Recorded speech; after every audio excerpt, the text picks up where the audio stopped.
Welcome to the Heal Black Joy podcast. I am Lola Troy, the host and curator of Heal Black Joy, the learning platform for our community to heal our Black joy with tangible and attainable programs for the mind, body, soul relationships and businesses. And in today's conversation, we're going to be continuing our Truth Serum series with our topic, The Ugly Truth About Relationships. And today, my guest is Commander Master Chief Leon R. Walker Jr., who hails from Cleveland, Ohio. He grew up in the inner city of Cleveland and East Cleveland, where he struggled with numerous setbacks, downfalls, learning disabilities, addictions, lack of confidence, low self-esteem, losing his home, and his parents' divorce. Leon, through his trials and tribulations, became self-sufficient, driven, focused, and wanted something out of life. So by the age of 13, he worked several jobs to take care of himself and help his family. He had a decorated career in the Navy, with one of his missions being in the Persian Gulf.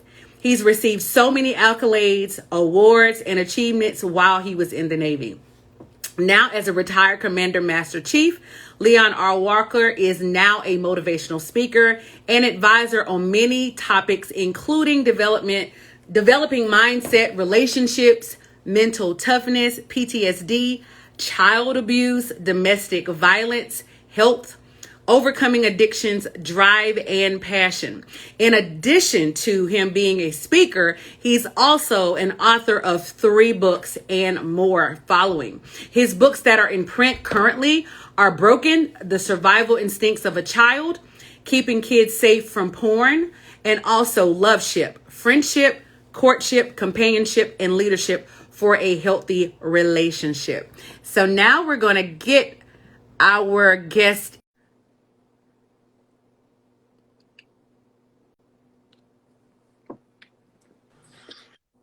Hi there, sir. Good evening. Can you hear me? I can hear you. Okay, cool. How are you? I'm good. How you doing? I'm doing good. I'm doing good. Is my my lighting good enough for you? Yeah, you're good. Okay. So this whole month is about the truth. We want to hear the truth. And I wanted to have a conversation that not only pushed our culture forward, but also pushed just Black joy forward. And the only way that we can get down to it is if we uncover the truth about a thing. So our subject matter is the ugly truth about relationships. And I wanted to have this conversation with you specifically because you set the internet ablaze with your transparency in how you dealt with relationships and some of the things that you've had to overcome in your life. And I wanted to dig down deep into that and talk about it and discuss it with you. So because we're here to unfold the ugly truth about relationships and specifically Black relationships, I wanted to kind of give some statistics to our Heal Black Joy tribe about what's going on in Black relationships. So all racial ethnic groups had more marriages than divorces. However, ding, ding, ding, Black women were the only group that had a higher divorce rate than marriage rate. Yeah. So you hit the scene, you become viral with this gut-punching transparency and truth about you being a narcissist and how you would deal in relationships. Can you tell me about when you were diagnosed as a narcissist and what prompted your journey to recovery? So first of all, what prompted me to have to go see a psychiatrist, my first one, I was 21 years old. There was an event in the Persian Gulf, one of 12 tours that I had to the Persian Gulf in 1987. May 17th, the USS Stark was hit by 2 missiles. And so essentially everyone in the military, in the Navy, is a firefighter. We go through firefighting schools, safety schools, and all of that, aside from our primary job. My primary job was a navigator. Back in the 80s, I had gone to many firefighting schools. I always was raised my hand to go, and I wanted to be tough because as a child, I wasn't that tough. I cried a lot. I peed in the bed a lot. I had a lot of fears. I had a lot of insecurity. So my thing was I got myself prepared to join the military at 9 years old because I was like, I'm out. Right. My parents had not dropped out of high school in the 9th grade, so they never spoke about education. Right. Barely spoke about God. So my beliefs were out the window as a young child. I was like, all about me and women and sex and porn. And then I joined the military, which is like one of the biggest parties in the world. At least it was for me. And so going back to the event that happened in USS Stark, I'll make it quick. I had to go to a ship that was sinking and was on fire. By the time we got there, they put most of the fires out. We put out a small fire, but 37 men had been murdered. 37 men had been murdered. And so I'm 21 years old, and my fire team, we're all like between 18 and 21. And I was like the older guy on the scene, on the fire. And so we picked up 37 men. I dug up like 2 or 3, and the rest were down in the berthing compartment where they had got burned to death and smothered and drowned, drowned and stuff. After that, I was like, I tell you something though, honestly, on that scene, when I was in that compartment on the ship, each compartment on the ship holds about 55 men. And in that compartment where the missile hit, if you look up USS Stark, you'll see a picture of it on Google, and it's leaning. We were on there while I was leaning and still taking a little bit of water, but it was safe. But we didn't know when the person go. We didn't know if he was going to get hit by another missile. But something came over me, and my fears had started to leave. Along with my fears that were leaving me was my ability to care. And I kind of like felt it. I'm not saying I didn't care about those men that died. I did. But when you're in a situation like that, you don't have time to think about, their families and the hurt. You don't have time to think about the hurt. Now, my childhood being molested, being abused, being neglected, wet in the bed, parents divorced, all that stuff, it moved forward with me, of course, because I should have had therapy as a child. I never got it. My parents should have had therapy when they were younger and adults. They never got it. My grandparents, so it was pushed forward. And through my readings, that's called intergenerational transmission of family violence, okay? So yeah. I'm up at 21 years old, digging up bodies, picking up hands, picking up feet, picking up fingers, carrying men, putting men in body bags, putting toe tags on men, putting their names on it like deceased, Larry Johnson, whatever, and I could feel myself like no emotions. I could feel it. And so just disconnected. I was already emotionally disconnected as a child, right? Afraid to love, afraid of people, afraid of everything. And then I joined the military, and I had to be tough. So I created this tough kid that wasn't really tough, but I had to be. And so I remember sitting on this box in this compartment where it the missile burned everything up. And I keep looking to my left, and I see a stack of men, they're dead. So we sat there with these men for 12 hours. We couldn't move the bodies. We were putting them in body bags as much as we could. We were tired, we were hungry, we were scared. So moving forward, they transfer me and my fire team back to my ship around midnight that night in the Persian Gulf, scared again. We get on there and they say, hey, you guys need to see the doc to decompress. And I'm like, being tough, I'm like, I'm good. There's nothing wrong with me. A lot of black men say that. There's nothing wrong with me. I'm fine. I'm okay. And that added to my psyche. That added to my thought process. Doc, I'm good. There's nothing wrong with me. I didn't know that there was a lot wrong with me. So from May 18th to now, I still have nightmares. They're not as often, and I'm medicated for my nightmares, but because of that incident in 87, they won't go away because of the bodies that I saw. Right. And so the next day, we patrolled the Persian Gulf a little while longer, and then we pulled into Bahrain, and then our next port of visit for R&R was Hawaii. They sent me to see a psychiatrist over there. Now, I was supposed to go over there and talk to him about the incident, but when I get there, we discussed my childhood, and I'm like, Doc, I didn't fear anything on that ship. And I told him about my childhood where I had all these fears. I told him that I was afraid to love. I told him that my mother left me. I told my parents, all of this stuff. Psychiatrists and psychotherapists, they take you through this, and social workers. And so we didn't talk about the incident. We talked about my childhood. And he said, young man, you're going to have a hard way in life. I'm like, what are you talking about? And he said, because of your narcissism. I had no idea what it meant. No idea. And so all I heard was personality disorder. And I'm like, what did my parents give me? I started blaming my parents instantly. What did they pass down to me? What's wrong with my brain? My brain is broken. My mind is broken. And so I knew one thing. I didn't have any fears. I didn't care. I knew I could feel my body not caring. And even though I was in Hawaii to see the psychiatrist, I was like, Doc, I'm good. There's nothing wrong with me. He said, young man, you're going to have problems for a very long time. And so I left the hospital. We were there for about a week, but I kept going to see the psychiatrist, and I'm like, I'm done. I'm not coming back. And so I didn't go back and we left Hawaii, pulled back into San Diego. He forwarded my paperwork into the Balboa Hospital at the time, to another psychiatrist, and I had to go continue seeing them. And I stopped going. I was supposed to re-enlist in the Navy December 20th of 1987, December 21st. I left the psychiatrist between October and December, went back to the ship, told them I wasn't going to re-enlist. I loved the Navy at the time. I still love the Navy. I had a girlfriend that I moved from Cleveland to San Diego, and I left her. I got out the Navy and went back to Cleveland. I told her I was going back to Cleveland, that I would be back. I didn't think I was coming back. I didn't even care. And so that started my journey. I should have been treated with PTSD at that time, but I wasn't treated for PTSD until 27 years later. And then when I was treated for PTSD, I was misdiagnosed with anxiety. Instead of having severe PTSD, they treated me for anxiety, which had me taking the wrong medicine for another 3 years, from 2015 to 2018. And I went back. All they did was apologize and gave me $10,000.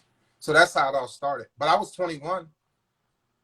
First of all, let me just take my hat off to you and just thank you for your service, and thank you for your sacrifices and what you did while you were in the Navy.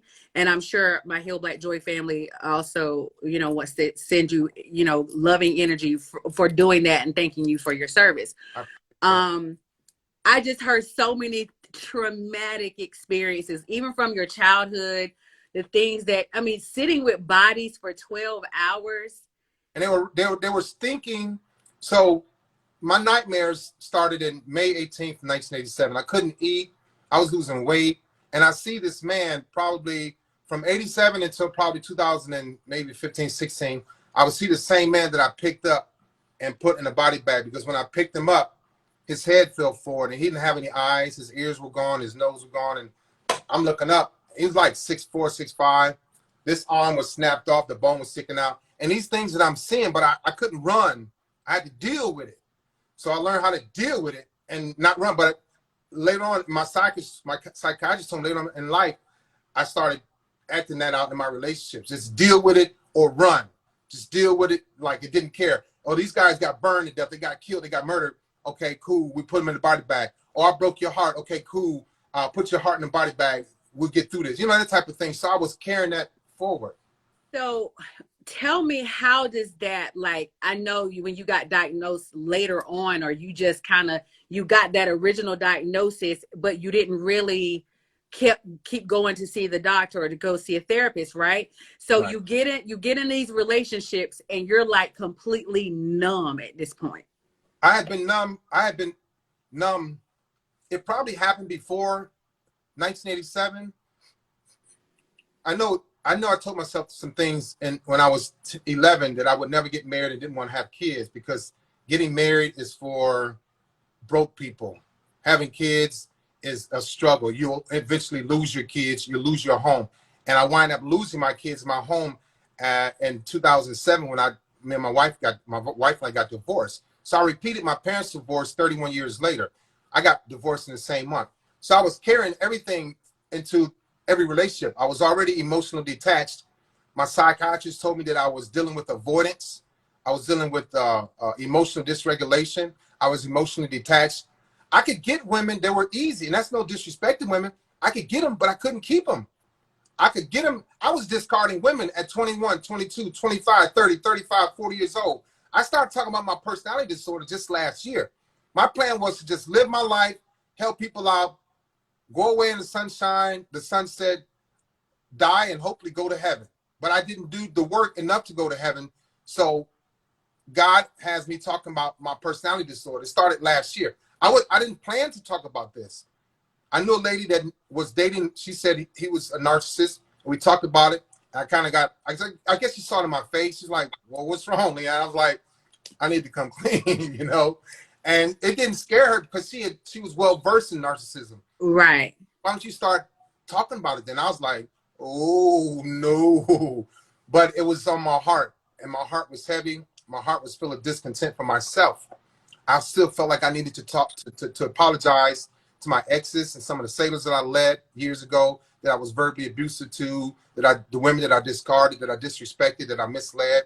And so I started talking about it. But I carried it through all of my relationships. Well, I will say, that's what honestly, that's why I started Heal Black Joy. I figured that in order for us to get to sustainable joy, we got to get to the truth of a thing. And I think a lot of times, especially in our community, black women and black men, we are walking around with so much trauma and so much pain that we're just literally showing up in relationships with our trauma and our pain. Well, So see, we're in relationships, but we're not relating.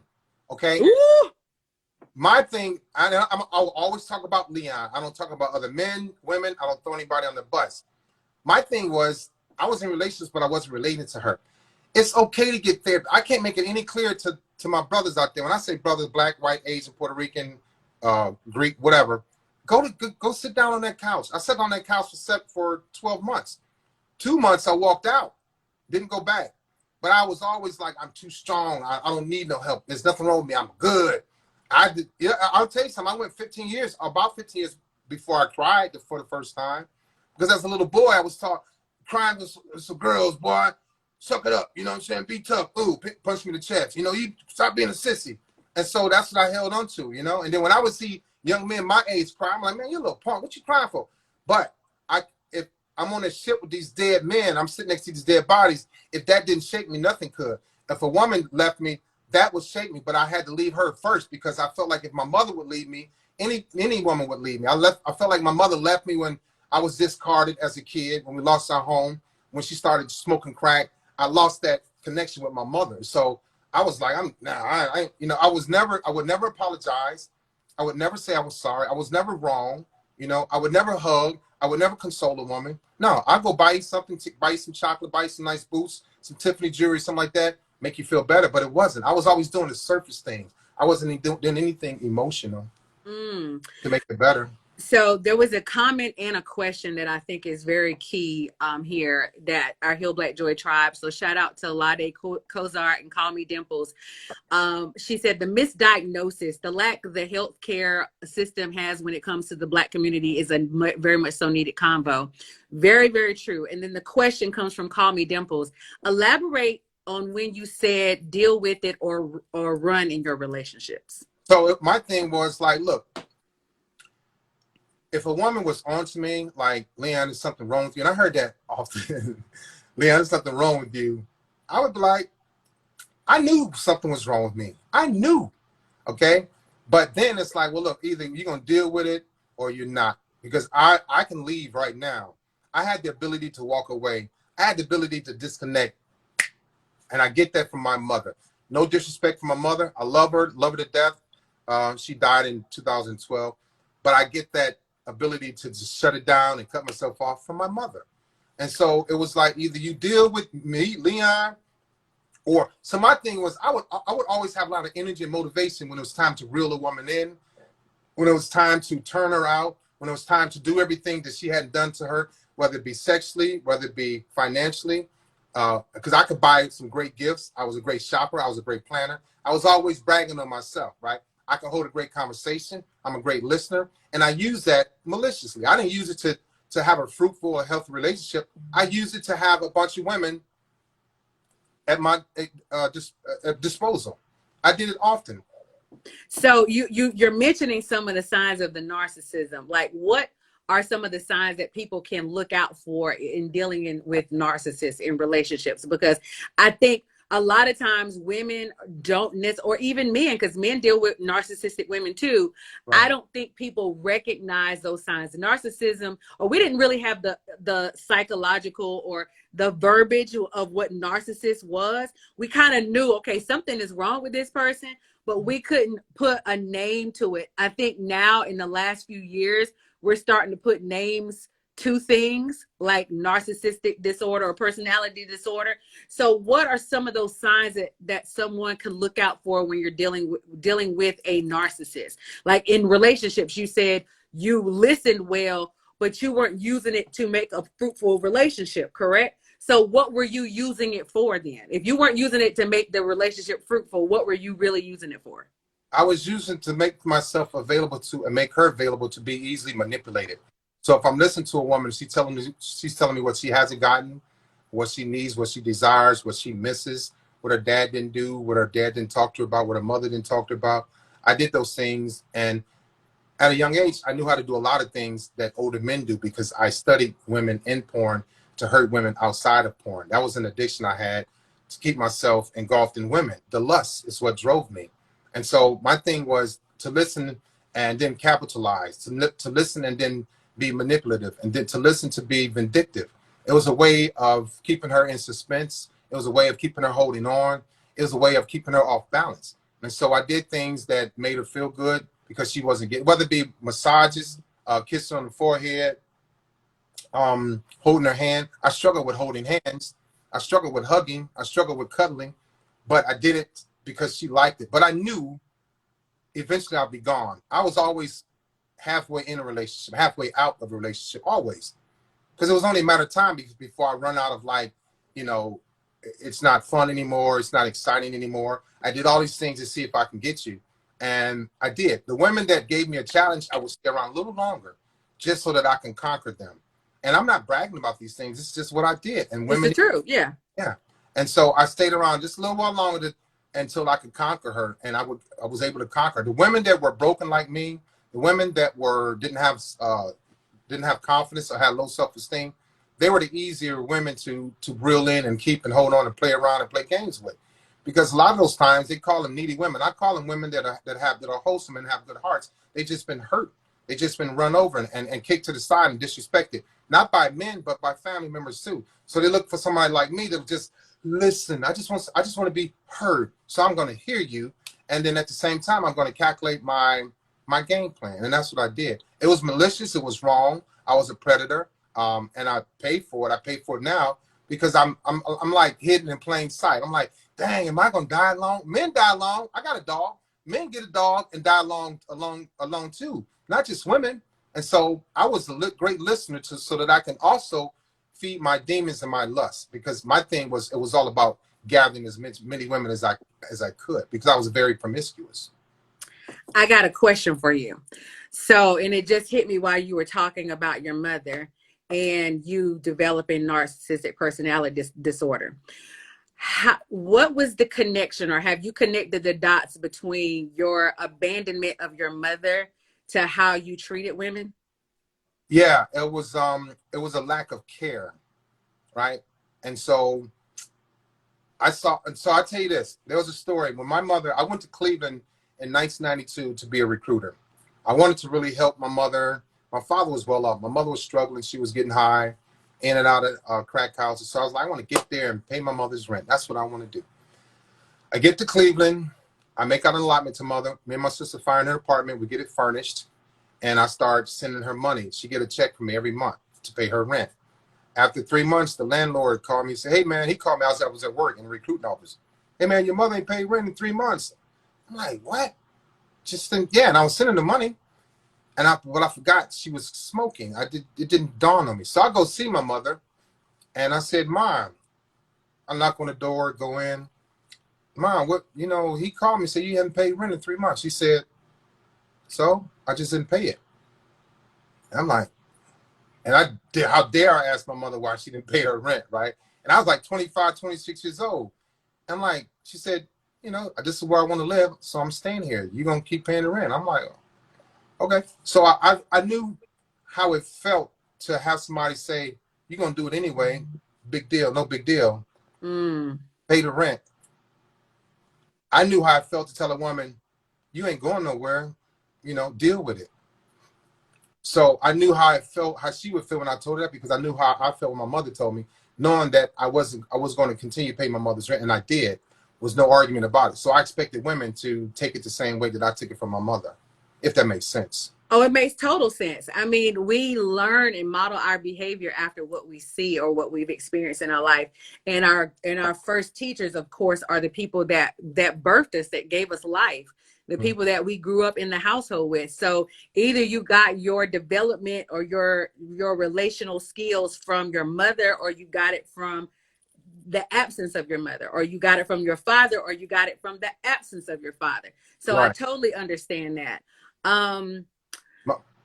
So go ahead. My mother was treated like that by her mother. So yes, it's intergenerational. It's passed down trauma.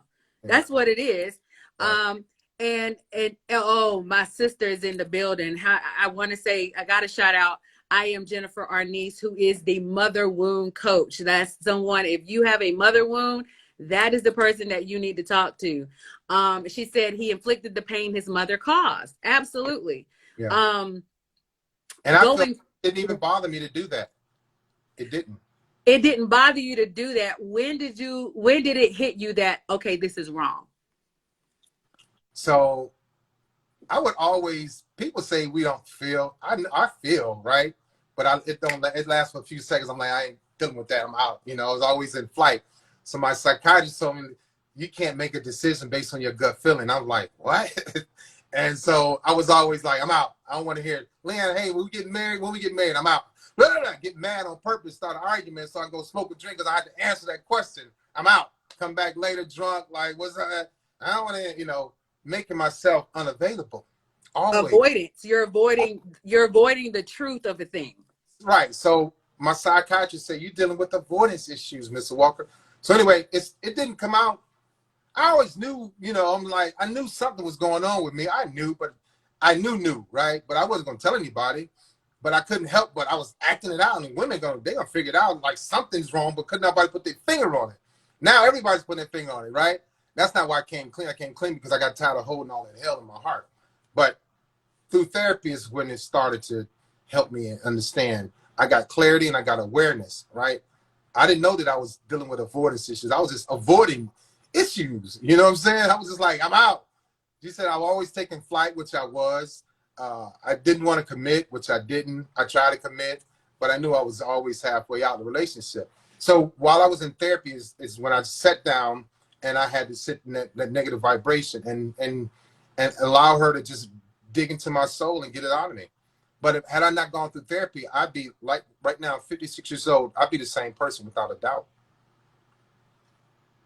What made you go to what prompted you to go to therapy like in more recent years? Was it that you just kept repeating those same patterns of having, horrible relationships or having good relationships, but you would ruin them and then you would avoid certain things and then you would leave? So was it the fact that you're seeking out a healthy relationship? Because from what I understand, narcissism is not something that goes away, right? It's just something that you could literally kind of work on, but it doesn't necessarily go away. So what prompted you to go to therapy in later years? Was it that you really wanted to get better, or what was it? No, I didn't care about getting better. I'll tell you straight up. I was like, because it felt good to do what I want to do, come and go as I please. My wife didn't take anything from me. I was just like, well, this is who I am. But she kind of stayed in her little self because she knew something was going on with me. I didn't tell her either. But I tell people, only time it's gonna work is if it's something connected to your thoughts of getting therapy. And honestly, a wife or your husband telling you that they're gonna leave, it's not good enough. Because in my mind, you leave, I'll get you back. You leave, I'll replace you. Bye, divorce me, whatever. I don't care. I don't like you, no way. That type of thing. I would say stuff like that. But my retirement was contingent upon completion or enrolling in therapy, starting to see another psychiatrist and a psychotherapist, enrolling in that. And so I did. When you retire in the military, you have to go get a full body physical, right? I go to the VA hospital, I drive over there, I go to the hospital, ear, nose, and throat, chiropractor, neurologist, blah, blah, blah, dentist. I come back to work, I turn my paperwork in so they can start my retirement. And the lady said, and this is what saved me. She said, good job, Mr. Walker, you got your physical done. Then she looked, she said, oh, wait a minute, you didn't go see the psychiatrist. And I was like, oh, no. But I had already been the previous year twice. I walked in the psychiatrist's office, I left. I walked in the psychotherapist's office and I left. So this time she said, you need to go back so we can process your paperwork so that you can retire. And I was like, so y'all can't process it until I go see the psychiatrist? I'm like, there's nothing wrong with me. She's like, excuse me, I'm not saying that, but you have to get the psychiatrist's signature on your physical so we can process your paperwork. And I said, look, hey, check this out. Can you sign it for me? can you forge a psychiatrist? I was like, I ain't going. And she's like, nah, I would get in trouble. I was like, man. So I drove back to the VA, checked in to the psych ward, got my psychiatrist assigned to me, and I sat there for the next 7, 8 months, going back and forth weekly, and I got better and better and better and better. Had she not sent me back, I would have retired and not got any therapy because I had already started one session in 87 and didn't go back. Went again in 2014, left. Went again in 2014, December, and left. And then January 2015 is when I sat in that lady's office on her couch and let her dig in my little soul. And that's when it all started changing for me. Okay, that's a lot to take in. I know everybody's in the comments like, well, has he changed? Is he being sincere? Is he I wouldn't have brought him on this show if I didn't feel like he was being sincere. The integrity of my show is about the sincerity of people. So I vet my people out. For those of you who are new Heal Black Joy tribe members, my folk know that I only have people that are going to be raw, uncut, uncensored, and just give you the ugly truth. That's what this conversation is about. Regardless if he is healed or not healed, we still have to know the ugly truth of a thing, because there have been too many times where these conversations have gone unspoken. There's a lot of people walking around here having the same traumas, having the same pain, having the same issues in their relationships, and they haven't done a thing about it. And they're walking around here, mask on, not just your COVID mask, but mask on, and creating havoc in your relationships, in your families, on your jobs, and elsewhere. So I just wanted to have this real gut-punching, gut-wrenching, authentic transparency conversation. Mm-hmm. So I hope you guys can get into it and really tap into it. So I thank you for being here. I know that you're being sincere. We've already had this conversation before offline. So you know what? It's good that they ask those questions, because what happens is a lot of women do not ask these questions when we're dating. Absolutely. Can we get into that? They don't, right? They don't ask. So I tell you, honestly, I've dated a lot of women. I've slept with a lot of women, and I'm not proud of that. I'm not. When I was younger, I was. But when I was dating all these women, sleeping with all these women, not one time did anybody ask me about my dad or my mother. I would have lied, because my dad had a very extreme personality. He was verbally abusive. My parents got divorced because my mother said my dad was mentally abusive. I too was mentally abusive. Not one woman asked me about my mother, because they would have found out that my mother had a very addictive personality. I too have a very addictive personality. They didn't ask none of those questions. Now they ask me, what's going on, Leon? Tell me about your mother, father, and your personality. I'm gonna let it out. I'm not hiding anything, because I don't like surprises. I used to love lying. You know why? Because I was greedy. Do you really think that I'm gonna walk up to a woman years ago, let's say 40 years old? Hey, my name is Leon. I'm a piece of, and by the way, there's 3 or 4 of you that I'm gonna do the same way. You think I'm gonna open up like that? No. Yeah. Because I had to. I didn't have to. I wanted to lie because I was greedy. I wanted to feed my demons and my demonic spirit, what women call it now, whatever. But I was lustful, very lustful.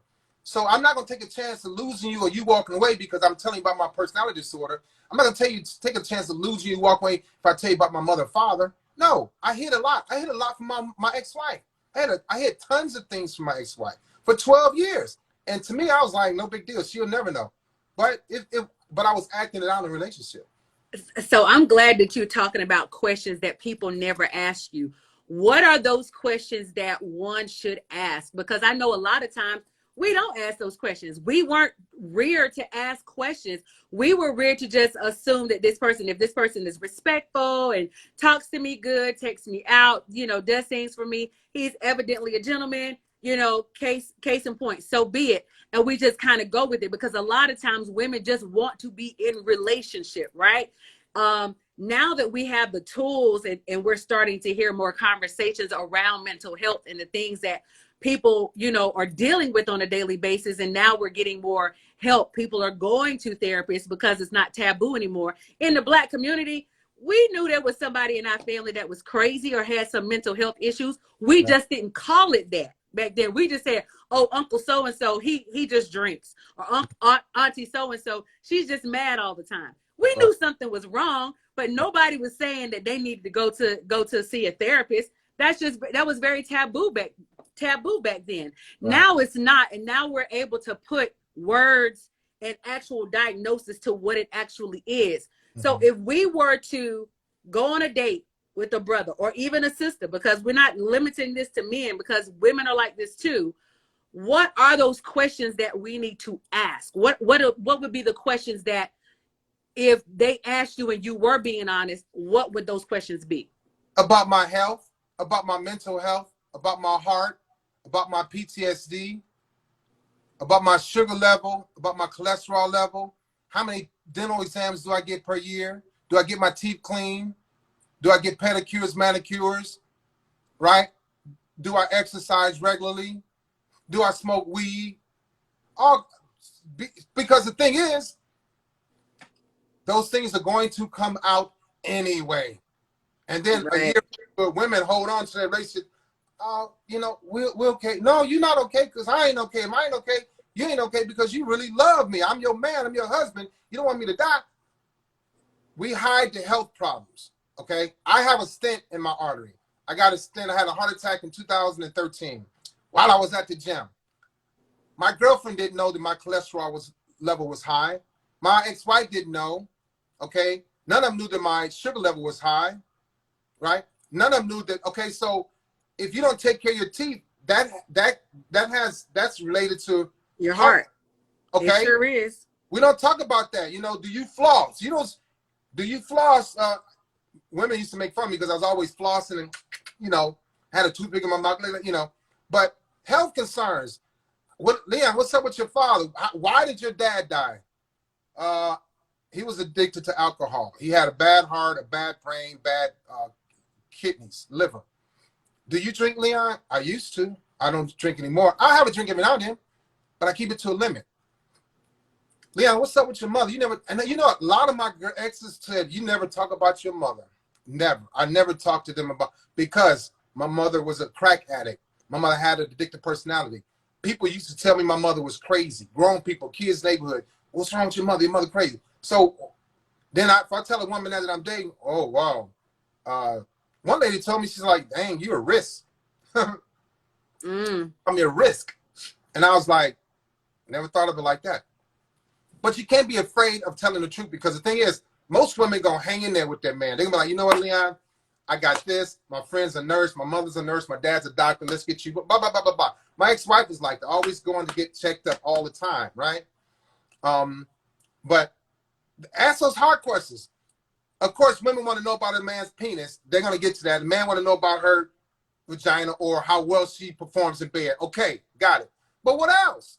You might be in bed, you might be in bed with a sick dude. Not Right. sick, but mentally sick. Okay? Right. Leon, have you ever stalked anybody? Yeah.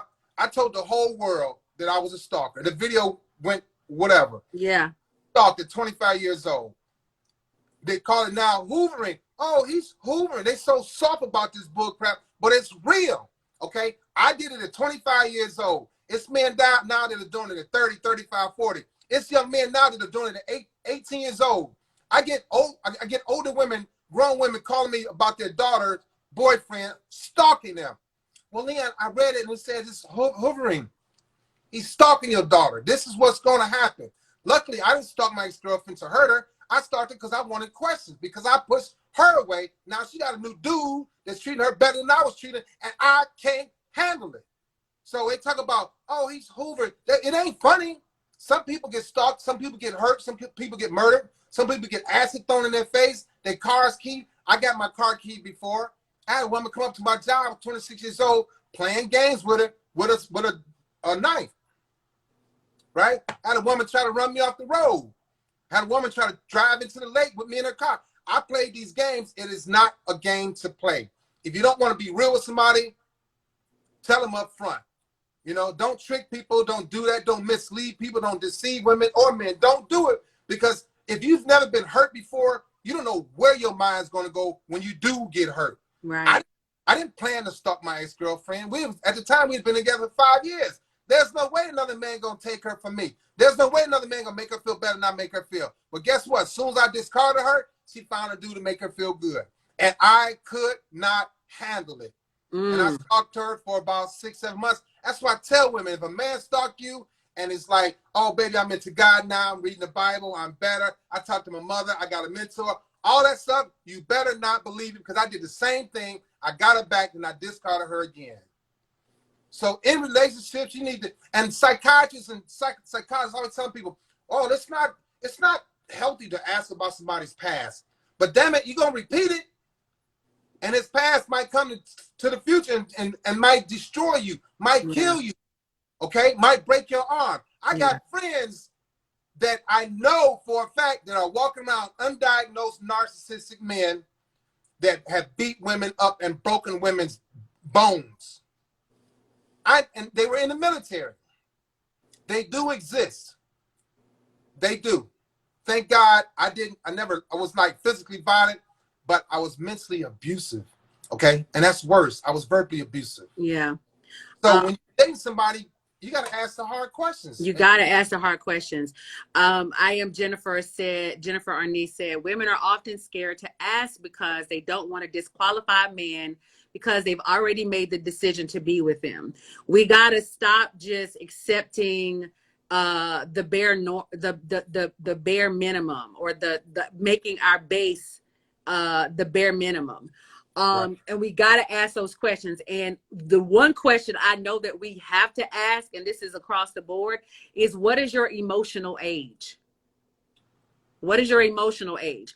Because what happens is, if you don't know somebody's emotional age, they're going to show up in the relationship from the time, whatever their trauma was at 10, that 10-year-old little boy, when his dad walked out on his mama, he's going to show up as that 10-year-old little boy. Right. Or she's going to show up as that 8-year-old little girl who's still, desiring the love of her father, but her father is gone and she's looking for a father figure in her man. Right. And she typically will hook up with someone that's like a narcissist or is a narcissist. And guess what? When a woman does that, she loses herself 100%. She will be manipulated. She will be abused, misused, misled, misguided, deceived. And it will be real easy to do that because, oh, baby, I know I hurt your feelings. Come back around and do something nice, something sweet, and give her some chocolate, buy her a bracelet, buy her some red bottoms, buy her some earrings, take her to the movies, do the little things, and she just sit there like, okay, I know. And guess what? It'll never end. And guess what? She is not number one. She might be number 3, number 4. I am living proof of doing women like that. Okay? And if I die alone with my dog, that's what it's going to have to be, because I did this for years. I broke a lot of hearts. And people say, well, you had a heart attack because your my artery was 85% clogged. Yeah, doc, but my heart was supposed to be broken. That's part of my karma. Okay? So I'm on this journey now to help people. That's how people think. I don't want nobody to shake my hand, give me a pat on the back. I don't want no sympathy. Okay? I don't charge people to talk to people. I get calls day in and day out. People always ask me, so how much? Send me a cash app. Nope. Just call me. We'll talk about it. Sometimes I have 6, 7, 8 calls a day. Is it tiring? Yeah, but guess what? How tiring was I when I was in a relationship being a damn fool? I owe this to people. I want to say something because I've seen a lot of comments, and most of the people on here are Black women. I get it. Heal Black Joy. Most of my audience is Black women, and I want to shout out all my Heal Black Joy tribe members that are men. And this conversation is about men in particularly, but I want to talk to you about something, because me and you had this conversation when we met originally, and you were saying when you put up your post, a lot of times the disdain for your post or the disdain for your truth and transparency comes from Black women, not necessarily another group or ethnicity or another race. Right. And I want to point that out because I think what's happening is a lot of times, like even with, I don't want to like go into big detail about Kevin Samuels because I did a reel about Kevin Samuels yesterday. I can listen to Kevin Samuels and take the context of what he's saying and extract all the other things that I feel are brash or maybe, not in accordance to my life or in Right. accordance to the people that I particularly know. But some of the things that he's saying is true about Black women a lot. And I can say this for myself. We kind of grandiose things, like we always come from an emotional standpoint and never really sit back and think about the facts of a thing. But right? listen, right, but We're always in reaction mode. Like, I don't want to hear what he has to say. I don't, this man is a narcissist, blah, blah, blah, blah, blah. But instead of really sitting down and listening to what you have to say and listening from an ear of, I want to understand what a narcissist is so that I could avoid the pitfalls of being either attracted to a narcissist, involved with a narcissist, getting in a relationship with a narcissist, or marrying a narcissist. So you've got to take off this emotional hat and really put on a hat of trying to understand. And a lot of times, and I can say this for me as a Black woman, we don't listen. We don't want to listen. And you got to listen in order to learn. If we don't have these conversations, this ugly truth conversation, guess what? You're going to keep repeating the same patterns and the same things that your parents went through, your grandparents went through, and your great-grandparents went through. But you know what I learned? You know what I learned about Black women that come at me like that? They just want to be heard. I don't say anything. I listen to them because they were told to shut up by their exes. Their mother told them, no, just be quiet and take it, blah, blah, blah, blah, blah. Yeah. Then they see me. I'm an opportunity for them to beat me. Go ahead, beat me up. But guess what? After 3 or 5 minutes, they're going off on me. They calm down. They go, you know what, Leon? I understand. I get it. But they just want to be heard. People need to vent. And if you vent to all these people, they keep pushing you away and turning you down and telling you shut up, you're going to explode on somebody. So here I am doing these videos. I let them explode. And then about 95% of them are like, okay, you know what? I understand, Leon, but damn, you remind me of my ex. You got a bald head, whether it's my big nose, it's a trigger. Eyebrow. I'm a trigger. Yeah. On purpose, but I haven't did a video in about a week. And so I know it triggers women. I can only apologize and say, hey, look, I'm not trying to trigger you, but I'd rather trigger you here than you get into a relationship with somebody, pull a gun, pull a trigger to you, put a trigger to your head. Yeah. So I understand. They just want, you can't tell a Black woman, you can't tell a white woman, Asian woman, Latino woman to be quiet. Let them talk, let them get it out. But understand, we have to communicate, don't take turns talking. There's a big difference. I'll listen. I'm in listening mode, not to be manipulative at all. I'll never do that again. I'm listening because I want to hear your pain and I want to be able to respond with some common sense stuff and not putting you down and say, oh, I'm going to rank you, or, you need to be beneath me, or I'm the man in the house. Whatever. Let's communicate. I need you. You need me. I have a lot of women that say, Leon, I need you. And I don't even know them. Yeah. And I go, well, thank you. Because you know what? When I talk about what I talk about, I need to hear what you have to say, how you feel about what I'm saying too. I don't need my ego stroke. I just want to stay on the right path. That's all it is. But women, they need to be heard. I think we both need to be heard. I think Black men and Black women need to be heard. And there's this strong disconnect between what Black men want, what Black women need, and what we need to have. Where's this bar of disconnection? And it's because we come with a lot of pain and a lot of trauma. And you know what? I'm 56 years old. I'm a masculine dude. I'm a tough dude. I can be real hard, a little crazy, a little weird, fun-loving, social, all of that. We do not talk about love languages. I was afraid to talk about love languages. I was afraid to talk about love, okay? But seriously, you know what else to talk about? I can ask 10 women this question, and no disrespect, I can ask 10 men this question. And maybe one person will say or get it right or say that they've done it. We talk about marriage vows, right? You've heard of marriage vows, right? Yeah. How often do we talk about relationship vows? We don't. We don't talk about relationship vows. We don't talk about love languages. We don't talk about our health. We're embarrassed about our health, right? We don't talk about those things. We don't talk about our past, our parents. We don't. We don't talk about the things I like, I want, I need, and desire. We talk about red bottoms, Tiffany necklaces, rims for a car, right? We talk about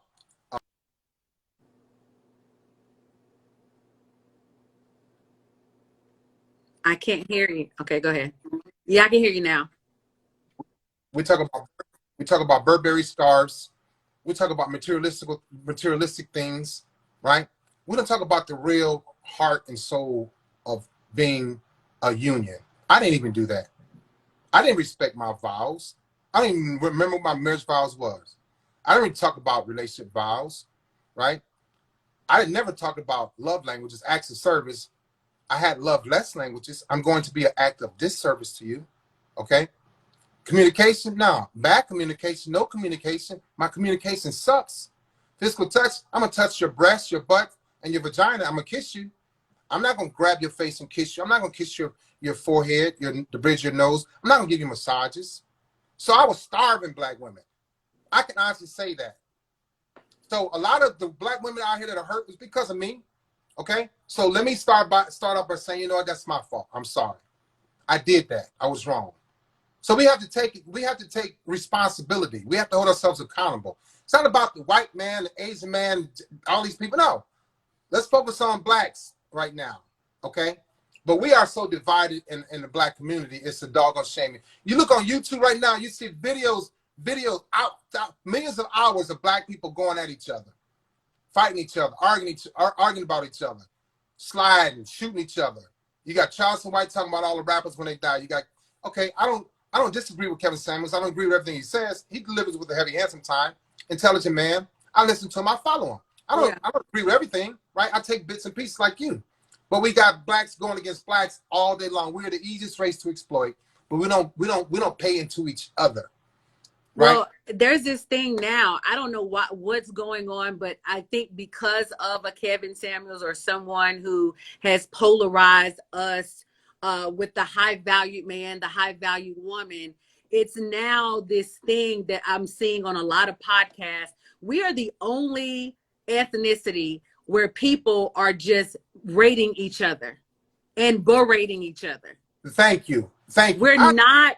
White people are not going on and saying, "Let me rate my white wife or my white girlfriend or my white friend that's a female." You know why?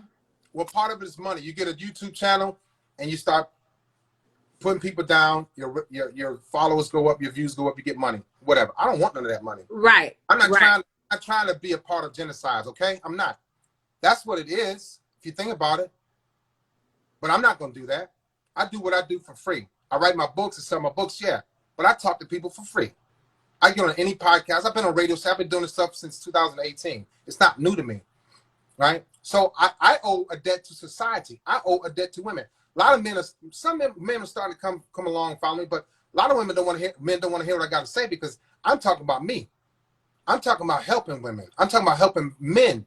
I'm talking about healing. I'm talking about being transparent, being open, being honest. I don't want to die with a broken heart. This is my job now. This is my job. I sucked as a husband and I sucked as a father. And I don't like that. I got to live with that for the rest of my life. Yeah. I don't want that anymore. Right. Do you have any hesitation of like getting married again? Do you feel like no. I want to get married again. I want to be married. I want to be a good husband. I want to be a great husband. You know, I want to be with a one woman. I want to be exclusive. You know, I want to talk to her as my friend. I want to be, look, baby, old girl flirted with me, blah, blah, blah, and we laugh about it. Before somebody flirted me, I've got my eye contact on her. Oh, it's on and popping. I want to be with one woman. I've had 3 or 4 women at a time. I was sick, okay? It wasn't about being a pimp or a player. I'm on this side of pimping and playing. I'm 56. I'm on this side, so I can see everything that these men and women are doing, what's going to happen, why they're doing it, the outcome of it. It's nothing good comes out of that. Nothing. I know you have. I know you have another podcast. I want to get to some of these questions because they're very good questions. Shout out to my lady Q08, Waiting in Heels, and Nikki Moffitt. My lady Q08 said, do you all know of any research done on the effects of the mind after narcissistic abuse? Well, it can cause PTSD. I don't know. I'm not a psychiatrist, psychotherapist, or a social worker, but I think it can cause PTSD. Somebody asked me that question like yesterday, I believe. Mm-hmm. Heart failure. Yep. Weight gain.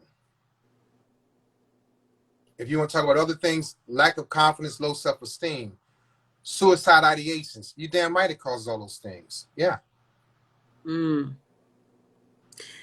guys, this is the ugly truth. I mean, we talked about relationships, but we talked about life. I think we need to just give you your flowers, sir, for being so transparent and being so authentic in not only your life story, but trying to help us understand what it looks like, what the vantage point is from a narcissist.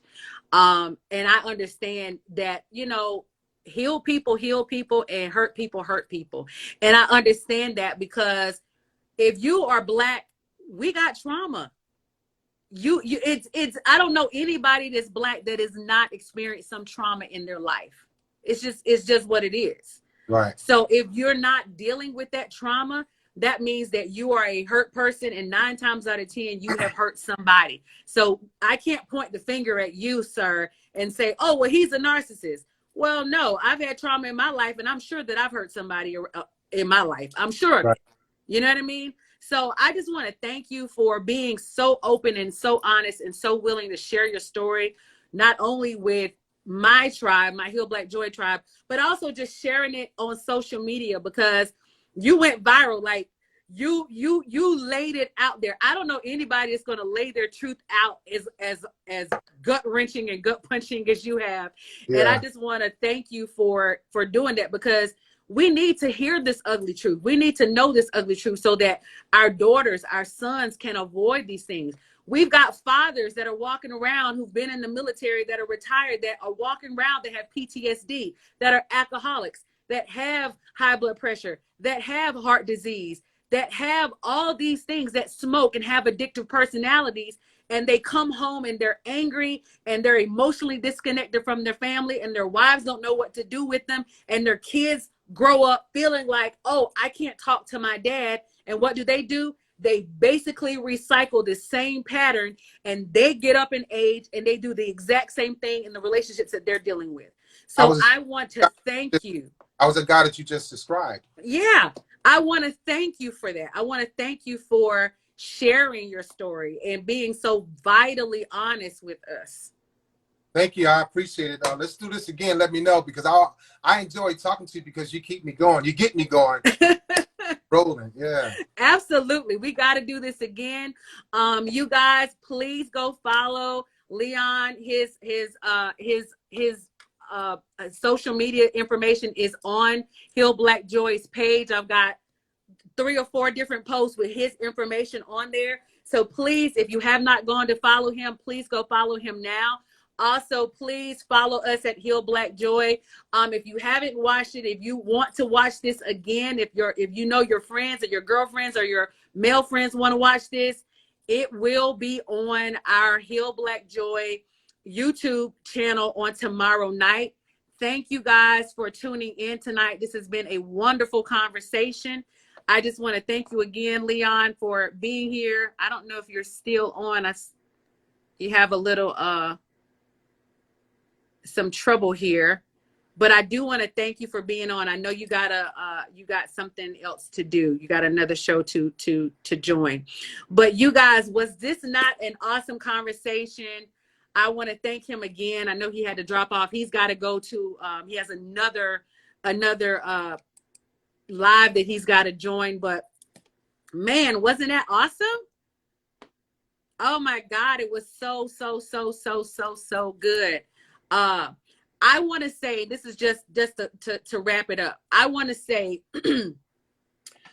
I always want to talk about Heal Black Joy in the sense of why I created this platform. I created Heal Black Joy because I saw a need for us to heal our Black joy. We've got to heal our Black joy. And what I mean by that is we're walking around showing up as those hurt little girls and those hurt little boys that dealt with trauma in our childhood, and we haven't gone and seek therapy. We haven't gone and talked to anybody because we are ashamed. A lot of times it's shame, a lot of times it's guilt, a lot of times it's embarrassment. But now we got to grow up, and we got to utilize the tools that are before us. We got to utilize the tools that we have. And we've got Black therapists now. We have Black social workers now. We have Black coaches now that are here to help our community heal. So if you are one of those people that need to heal your Black joy, please not only reach out to me. I am a coach. I'm not a therapist, but if it's a specific thing that you need and I cannot do that for you, I got a wealth of coaches and therapists that I know that I have no problem recommending you to. People reach out to me all the time like, hey, Lola, I have this issue. That's not something I can help them with. So I have no problem saying, hey, I got the perfect person for you. Thank you guys for tuning in tonight. Tonight was wonderful.